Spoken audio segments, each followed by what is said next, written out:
Hi guys, welcome back to my YouTube channel. അപ്പോൾ ഇന്നത്തെ ഇതൊരു ചെറിയ വ്ളോഗാണ് കേട്ടോ. അപ്പം നമ്മളിന്ന് ഇവിടെ ചോറ്റാനിക്കര അമ്പലത്തിൽ തൊഴാനായിട്ട് പോവാണ്. അതിൻ്റെ ഒരു ചെറിയ വ്ളോഗാണ്. അപ്പം ഞങ്ങളിത് റെഡി ആയിട്ട് ഇറങ്ങിയിട്ടുണ്ട്.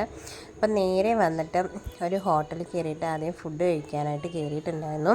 കാരണം നമ്മൾ പോണത് സൺഡേ ആണ്. സൺഡേ പൊതുവേ നല്ല തിരക്കുണ്ട്. അത് മാത്രമല്ല, ഇപ്പം ചിങ്ങം 2-ാം തീയതിയാണ്. അപ്പോൾ ചിങ്ങമാസം കല്യാണങ്ങളൊക്കെ ഒരുപാടുള്ളതുകൊണ്ട് തന്നെ അമ്പലത്തിൽ നല്ല തിരക്കുണ്ടാവാനുള്ള ചാൻസ് ഉള്ളതുകൊണ്ടും അതുപോലെ കുഞ്ഞിനെ കൂടെ കൊണ്ടുപോകണതുകൊണ്ടും നമ്മൾ ആദ്യം ഫുഡ് കഴിച്ചിട്ടാണ് കയറിയത്. കാരണം ലേറ്റ് ആകുക പിന്നെ അത് ബുദ്ധിമുട്ടാവാതിരിക്കാനായിട്ട്. അപ്പം ഞങ്ങളൊരു മസാല ദോശയാണ് കേട്ടോ കഴിച്ചത്. സൂപ്പർ മസാല ദോശയായിരുന്നു കേട്ടോ.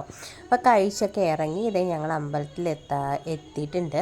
അപ്പം നല്ല തിരക്കുള്ളത് കൊണ്ട് തന്നെ ബൈക്ക് അങ്ങ് നീക്കി വേണമായിരുന്നു പാർക്ക് ചെയ്യാനായിട്ട്. അപ്പം ബൈക്കൊക്കെ പാർക്ക് ചെയ്ത് ഞങ്ങളിതേ അമ്പലത്തിനുള്ളിലോട്ട് കയറുകയാണ് കേട്ടോ. അത്യാവശ്യം നല്ല തിരക്കുണ്ടായിരുന്നു.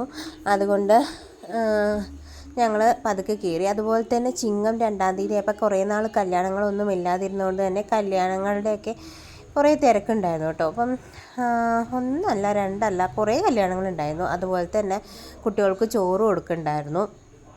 ആ ചടങ്ങൊക്കെ നടക്കണ്ടായിരുന്നു കേട്ടോ. ഞങ്ങൾ അങ്ങനെ ക്യൂ നിൽക്കാൻ തുടങ്ങി. അത്യാവശ്യം നല്ല തിരക്കുണ്ടായിരുന്നു. പക്ഷേ നമ്മൾ ഇത്രയും തിരക്കുണ്ടെങ്കിലും അത്യാവശ്യം നല്ല രീതിയിൽ തന്നെ സ്പീഡിൽ മൂവ് ചെയ്യുന്നുണ്ടായിരുന്നു. അതുകൊണ്ട് ഒരു 1 അവറിനുള്ളിൽ ഞങ്ങൾക്ക് തൊഴാൻ പറ്റി. തൊഴുതിട്ട് ഇറങ്ങി താഴെ പോയി തൊഴാനായിട്ട്. ഇതാട്ടോ അവിടുത്തെ അമ്പലത്തിലെ കുളമാണ് കേട്ടോ. നല്ല ഡാർക്ക് ഗ്രീൻ കളറിലായിട്ട് കിടക്കുകയാണ്. പായലിൻ്റെയൊക്കെ ആയിരിക്കും. അപ്പോൾ ചുമ്മാ അതൊക്കെ ഒന്ന് നോക്കി ഇങ്ങനെ സമാധാനപരമായി തൊഴുത് ഇങ്ങനെ നീങ്ങി.